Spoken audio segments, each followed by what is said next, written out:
고난주간 저녁기도의 둘째 날 은혜 자리에 잘 나오셨습니다. 오늘 우리에게 주신 함께 읽은 본문 마가복음 14장 22절로 31절 말씀에 기초하여 성만찬 그 이후라는 제목으로 함께 말씀의 은혜 나누도록 하겠습니다. 우리가 고난주간을 보내고 있습니다. 올해 2024년 고난주간은 3월 25일 월요일에 시작하였고 고난주간을 마치는 3월 31일 주일을 부활주일로 지킵니다. 그런데 작년 고난주간을 살펴보니 작년 2023년 고난주간은 4월 3일 월요일에 시작하였고 4월 9일 주일을 부활주일로 지켰습니다. 11월 셋째 주일은 추수감사주일, 또 12월 25일은 성탄절, 이와 같이 정확하게 정한 것이 아니라 중요한 절기인 부활절은 매년 그 날짜와 시기가 조금은 바뀝니다. 우리 성도님들 그 이유를 아시는지요? 그것은 바로 우리가 사용하는 태양력이 아닌 태음력을 기준으로 하기 때문입니다. 주 313년에 기독교가 공인이 됩니다. 그리고 325년에는 최초로 성직자들이 공적인 모임으로 니케아라는 곳에서 모여서 니케아 공유회를 갖습니다. 당시 큰 문제를 일으켰던, 즉 예수 그리스도의 신성을 부정하는 아리우스라고 하는 사람을 주축으로 한 파가 있었는데, 이들을 이단으로 확정함으로 성자 예수님이 성부 하나님과 동등한 하나님임을 인정하는 중요한 결정을 한 회의가 바로 이 니케아 회의입니다. 그래서 삼위일체 교리를 확정한 중요한 결정이 있었던 때 그 회의가 바로 니케아 공유회입니다. 그리고 이 니케아 공유회에서 다음과 같이 부활주일의 시기를 정하였습니다. 부활주일은 춘분이 지난 첫 만월, 즉 보름 후에 첫 번째 주일을 부활주일로 지킨다라고 정하였습니다. 올해를 기준으로 한번 설명해 드리겠습니다. 3월 20일 수요일이 춘분이었습니다. 그리고 종려주일이었던 지난 3월 24일이 보름이었습니다. 그러하기에 그 다음 첫 주일인 이제 3월 31일 주일을 부활주일로 우리가 지키게 되는 것입니다. 참고로 내년 2025년의 부활주일은 4월 20일이 되어야지 부활주일을 우리가 지킵니다. 사실 이러한 내용은 유대 원력, 즉 유대 종교력과도 연결하여서 생각해 볼 수 있습니다. 유대 원력도 태음력을 기준으로 하여서 정하여지는데요. 유대 원력에 있어서 첫 달로 여겨지는 니산월 또는 아비볼이라고 부르는 이 첫 달은 태양력 기준으로 3월과 4월에 걸쳐서 있는 이 달입니다. 이 달, 이 첫 번째 달 니산월 14일에 유대인들은 유월절을 지킵니다. 우리 성도님들 성경을 통해서 아는 바와 같이 예수 그리스도의 고난과 이 부활의 시간적 배경이 유월절과 맞닿아 있습니다. 어떻게 생각해 볼 수 있을까요? 노예로 살아가던 이스라엘 백성을 출애굽하여서 하나님의 백성 삼으시고 가나안 땅으로 인도하신 이 구약의 내용이 죄로 인하여서 영원히 죽을 수밖에 없던 우리를 대신하여 예수 그리스도께서 십자가에 달려 돌아가심으로 이제 우리가 믿음으로 하나님의 자녀가 되어 영원한 영생의 삶을 살게 되는 말씀의 온전한 성취를 우리 예수님께서 이루셨다라는 사실을 이 유월절의 기간과 더불어서 우리가 이해해 볼 수 있습니다. 지금까지 살펴본 것처럼 태양력을 지키는 우리에게 고난주간 그리고 부활주일이 무엇인가 조금은 시기가 바뀌는 것처럼 느껴질지는 모르지만 고난주간, 이 한 주간의 예수님의 행적은 성경에서 분명하게 우리에게 다음과 같이 설명하고 있습니다. 부활주일로부터 시작해서 한 주 전 주일에 우리가 2주 전 주일 예배 설교를 통하여서 예언을 성취한 겸손한 왕의 행진이라고 하는 제목으로 말씀을 들은 그와 같은 내용에 기초해서 우리가 이해해 볼 수 있습니다. 부활주일 한 주 전에 예수님께서는 예루살렘으로 입성하십니다. 나귀의 새끼를 타고 겸손의 왕으로 입성하시죠. 이때 사람들은 자신들의 겉옷을 펴고 종려나무 가지를 펴고 흔들며 예수님을 맞이했습니다. 그러므로 이 주일을 우리가 종려주일이라고 명명하며 지킵니다. 이어지는 다음 날 월요일에는 우리가 지난주일 설교, 즉 기도의 집은 정결하게, 믿음의 기도는 의심 없이라고 하는 주제로 말씀을 받은 바와 같이 예수님께서 성전에 오르셔서 성전을 청결하게 하신, 즉 깨끗하게 하시는 사역을 감당하셨고, 또 열매 없는 무화과 나무를 저주하신 일을 이 고난주간 월요일에 예수님께서 행하셨습니다. 화요일과 수요일에는 예수님께서 여러 내용에 대하여서 변론하시는 시간, 그리고 이제 대적과 그 무리들은 예수님을 어떻게 잡아 죽일까라고 하는 음모가 벌어지는 시기였습니다. 그리고 목요일에 이제 유월절을 지키며 마지막 만찬 성만찬을 행하십니다. 그리고 유대인의 하루는 해가 질 때부터인데요, 이제 금요일에 예수님께서는 잡히시고 신문 받으시고 오전 9시에 십자가에 달리셔서 오후 3시에 돌아가시는 그와 같은 일들이 고난주간의 한 주간의 행적으로 살펴볼 수 있습니다. 그러므로 어쩌면 오늘 우리에게 주신 본문은 2000여 년 전 이 목요일에 있었던, 어쩌면 이 시각에 있었던 사건을 기록하고 있을지도 모르겠습니다. 유월절 식사로 마지막 만찬과 함께 예수님께서 첫 성만찬을 진행하신 것입니다. 이와 같은 내용을 우리가 기억하며 이제 본문의 내용으로 함께 들어가 보도록 하겠습니다. 제가 오늘 본문에 기초하여서 설교의 제목을 무엇이라고 정했냐면 성만찬 그 이후라고 정해보았습니다. 왜냐?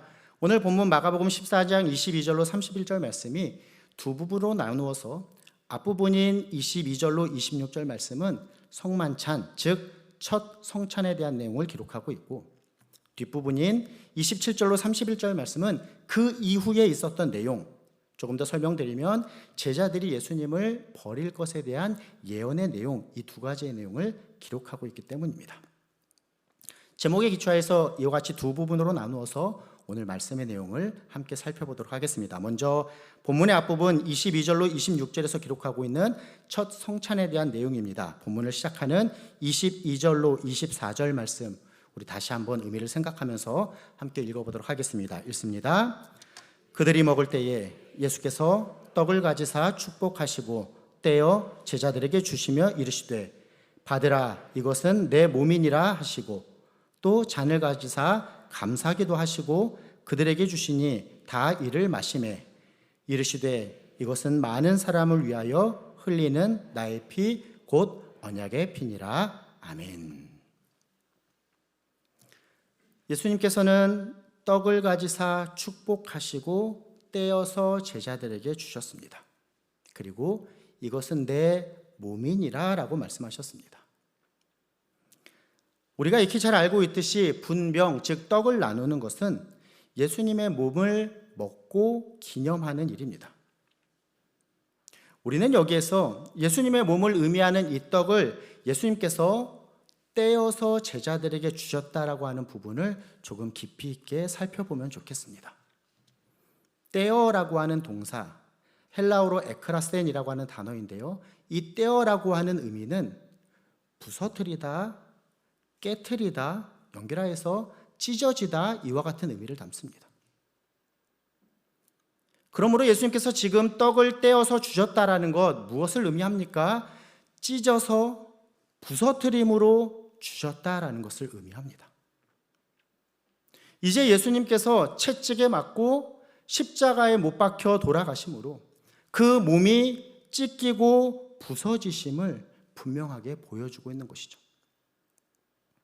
그렇습니다. 예수님께서는 이 최후의 만찬, 이 첫 성찬을 통하여서 당신의 고난과 죽음의 의미를 제자들에게 분명하게 설명하고 계십니다. 예수님의 고난과 죽음이 어떠한 의미입니까? 채찍에 맞고 십자가에 못 박히시는, 그 몸이 찢기고 부서지는 그와 같은 일이다라는 사실을 이 성찬을 통하여서 나타내고 계시는 것이죠. 모든 사람의 죄를 사하시기 위하여서 예수님께서 그 몸이 찢기시는 대신 형벌을 받으시는 그 고난과 죽음을 예수님께서 이 성만찬을 통하여 제자들에게 나타내고 계십니다. 이 내용이 이어지는 잔을 주시는 부분에서 더욱더 분명하게 드러납니다. 예수님께서는 이어서 잔을 가지사 축복하시고 제자들에게 주십니다. 24절 말씀을 보니 이것은 많은 사람을 위하여 흘리는 나의 피 곧 언약의 피니라 라고 말씀하십니다. 예수님께서 채찍에 맞고 십자가에 못 박히시며 흘리신 피는 많은 사람, 즉 모든 사람을 위해 흘리는 언약의, 즉 언약을 체결하기 위하여서 흘리는 그 제물의 피이다라는 사실을 주님께서 설명하고 계십니다. 사실 생각해 보면 그렇습니다. 이스라엘 백성이 지금 유월절을 지키고 있죠. 유월절 절기에 먹는 음식에는 무엇이 있습니까? 떡과 포도주와 그들이 잡았던 어린 양이 있습니다. 그런데 예수님께서 이처럼 언약의 제물이 되셨기에, 우리가 찬양을 통해서도 부르는 고백하는 것 같이 예수님께서 유월절에 어린 양이 되셨기 때문에 이제 떡과 잔으로서의 성찬이 있고, 예수님께서 완전한 제물이 되셨기에 이 떡과 잔으로 이어진 성찬이 초대교회 이후에 주의 만찬의 모습으로 우리에게까지, 또 주님 오시는 그날까지 계속해서 이어지게 되는 것입니다. 그렇습니다.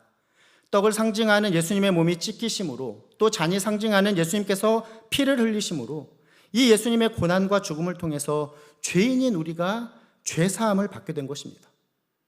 아무 공로 없이 그 언약을 받아들임으로, 그 언약의 피를 흘리신 주님으로 인하여서 이제 우리는 믿음으로 하나님의 백성이 되는 길이 열리게 된다라는 것이죠.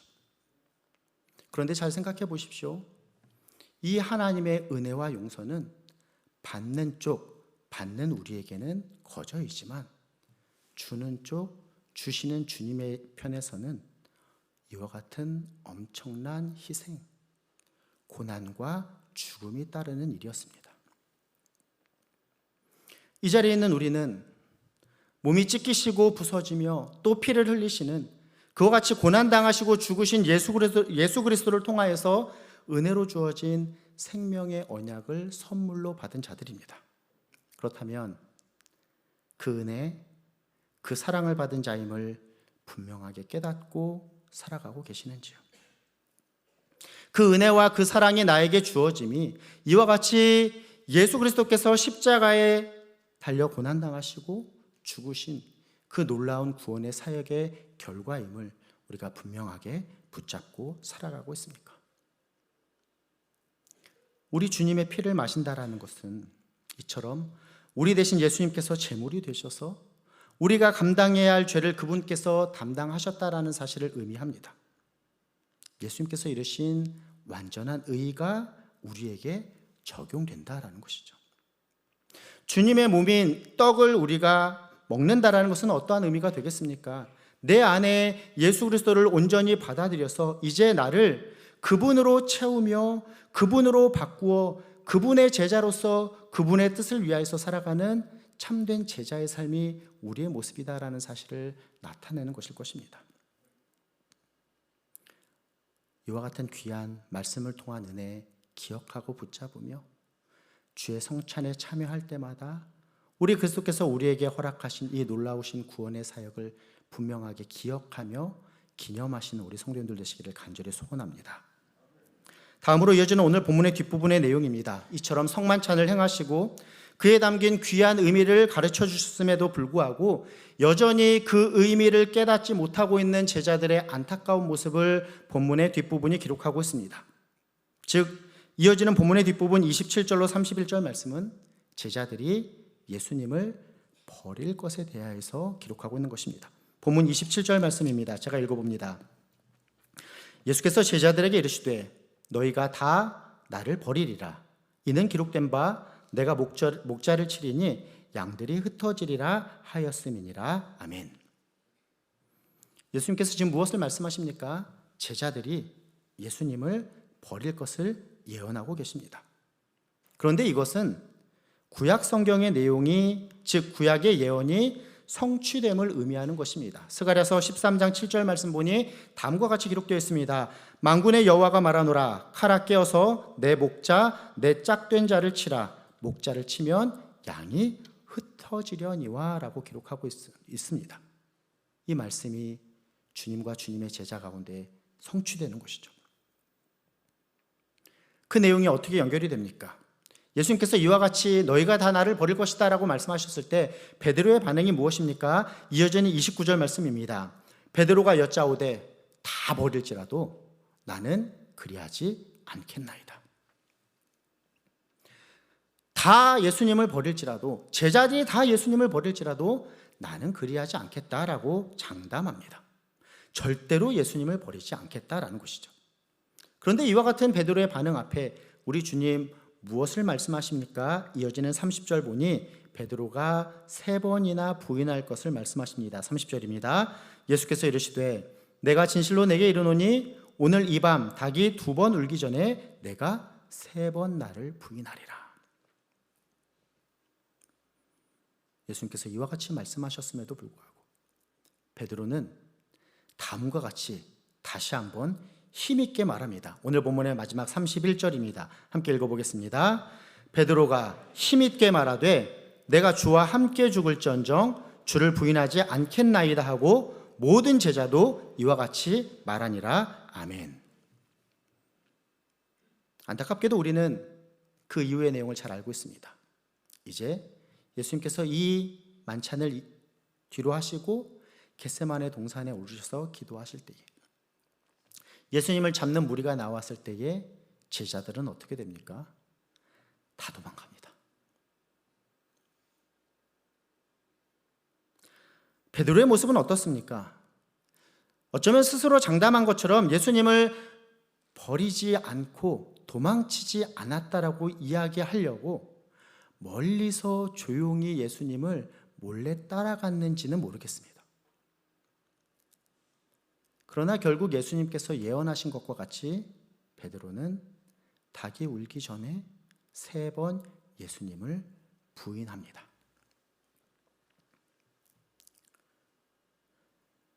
말씀을 정리해 볼까요? 이 자리에 있는 우리 모두는 예수 그리스도께서 고난당하시고 십자가에서 죽임당하신 후 부활하심을 통하여서 그 은혜에 의하여 믿음으로 영원히 죽을 수밖에 없던 자였는데 이제 구원받아 하나님의 자녀가 된 새롭게 변화된 영생의 삶을 살아가는 존재가 되었습니다. 사랑하는 성도 여러분, 새롭게 변화된 존재가 되어 그 새롭게 변화된 존재로서의 합당한 삶을 합당한 모습으로 살아가고 계시는지요? 알프레드 아들러라고 하는 정신분석학자가 있습니다. 그가 한 다음과 같은 말이 있는데요. 앞에 스크린에도 있으니 제가 읽어보겠습니다. 사람에게 있어서 진정한 변화는 의지의 영역이 아니다. 인지의 영역이다. 100번 각오하고 다짐하는 것보다 한 번 제대로 깨닫는 것이 필요하다라고 이야기하였습니다. 동의가 되십니까? 우리에게 작심삼일이라고 하는 말이 괜히 있는 게 아닌 것 같습니다. 우리에게 무엇인가 변화된 삶은 나의 의지로 되는 것이 아니다라는 사실을 우리 또한 체험하고 경험하면서 살아가고 있습니다. 공부를 안 하던 학생이 공부하는 학생으로 변화되는 이유가 있다면 무엇일까요? 부모님이나 선생님이 100번, 1000번, 심지어는 10,000번 이야기한다고 이 공부 안 하던 학생이 공부하는 학생이 될까요? 아니면 내가 공부하겠다라고 100번, 1000번, 10,000번 다짐한다라고 하여서 이 학생이 공부를 안 하다가 공부를 하는 학생으로 변화된 모습으로 나아갈 수 있을까요?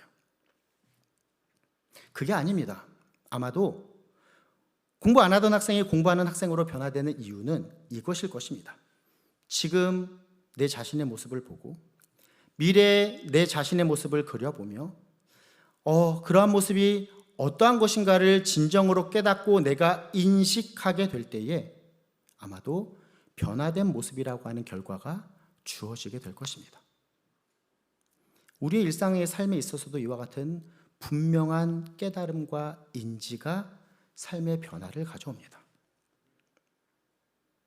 베드로는 어땠습니까? 장담했습니다. 다 버릴지라도 나는 그리하지 않겠나이다 라고 장담했습니다. 심지어는 예수님께서 다시금 이야기하십니다. 이 밤 닭이 울기 전에 3번 네가 나를 부인할 것이다 라고 이야기할 때에 베드로는 더하여서 힘있게 말했습니다. 내가 주와 함께 죽을지언정 주를 부인하지 않겠나이다. 그런데 그 결과가 어떠합니까? 그 의지에는 분명한 한계가 있었습니다. 감사하게도 베드로의 모습은 거기에서 끝나지 않았습니다. 실패의 자리에서 끝나지 않았습니다. 이후 사도행전의 뒷부분에 보면, 사도행전을 시작하는 내용부터 그 이후의 기록을 보면 그는 12제자의 대표와 같은 모습으로, 초대교회의 지도자와 같은 모습으로 놀라운 복음의 사역을 감당한 자로 나타납니다. 어떻게 그와 같은 변화가 가능했을까요? 오늘 본문 28절 말씀을 보면 예수님께서 부활하신 후에 먼저 갈릴리로 가시겠다 말씀하십니다. 그리고 그 갈릴리에서 요한복음 마지막 21장의 말씀을 보면 이 갈릴리에서 예수님께서 베드로를 만나 베드로를 향하여서 내가 나를 사랑하느냐라고 3번 물으십니다. 베드로의 심정은 어땠을까요? 예수님을 부인했던 자신의 연약한 모습을 분명하게 깨닫고 예수님을 향하여서 이제 내가 주님을 사랑하는 줄을 주님께서 아시나이다 라고 하는 진정한 인지와 고백으로 나아갑니다. 이와 같은 진정한 고백, 예수 그리스도에 대한 분명한 깨달음, 그 인지를 얻은 베드로가 이전과는 다른 변화된 모습으로 진정한 힘 있는 제자의 삶을 살아가게 되었다라는 사실을 우리가 깨닫게 되는 것입니다. 사랑하는 성도 여러분, 저와 우리 모든 성도님들이 이와 같은 신앙의 기초 위에 서 있기를 간절히 소망합니다. 의지적으로 결단함으로 나아가지만 실패를 반복하는 우리의 연약함만을 신앙의 여정에서 계속해서 발견하는 것이 아니라 이제 예수 그리스도께서 나의 구원자 되신다라고 하는 이 분명한 사실을 진정으로 깨닫고 고백함으로 그분을 나의 주님으로 모시면서 살아가시는, 그래서 나의 삶 가운데 주님만으로 충분하기에 세상의 그 어떤 것도 나를 흔들 수 없다라고 하는 그 굳건한 믿음으로 나아가시며 살아가시는 이 자리에 계신 사랑하는 우리 모든 성도님들 되시기를 간절히 소망합니다. 사도 바울은 갈라디아서를 마무리하며 갈라디아서 6장 17절에 다음과 같이 기록합니다. 내가 내 몸에 예수의 흔적을 지니고 있노라.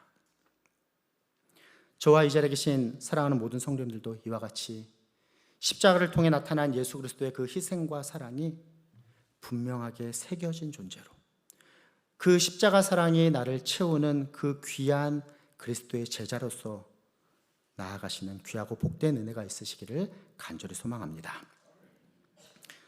우리는 오늘 본문의 앞부분을 통하여서 최후의 만찬을 통하여 예수 그리스도의 죽음의 의미에 대해서 살펴보았습니다. 우리의 죄를 사해 주시기 위해 예수님께서 대신 형벌 받으시는 그 죽음 말입니다.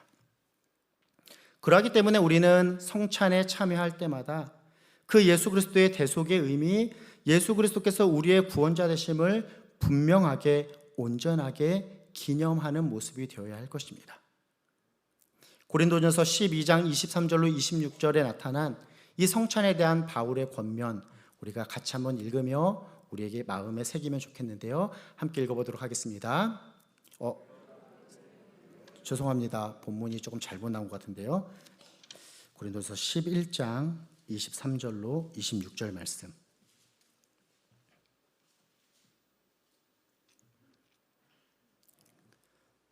함께 읽으시면 좋겠습니다. 읽겠습니다.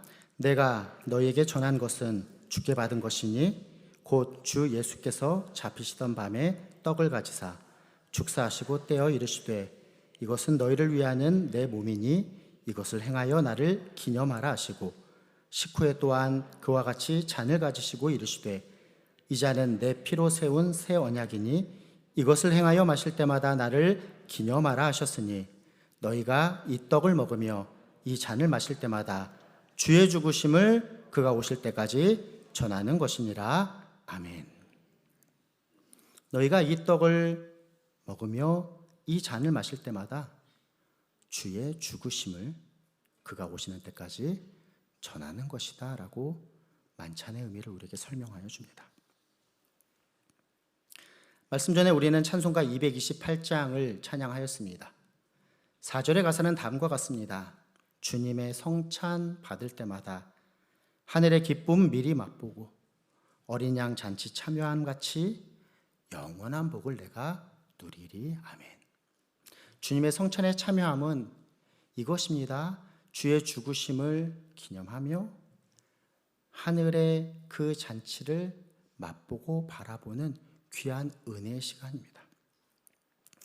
우리가 고난주간을 보내고 예수 그리스도의 부활을 기념하며 이번 주일 부활주의로 나아갈 때에 우리 교회에서는 부활주일에 이 성만찬을 행합니다.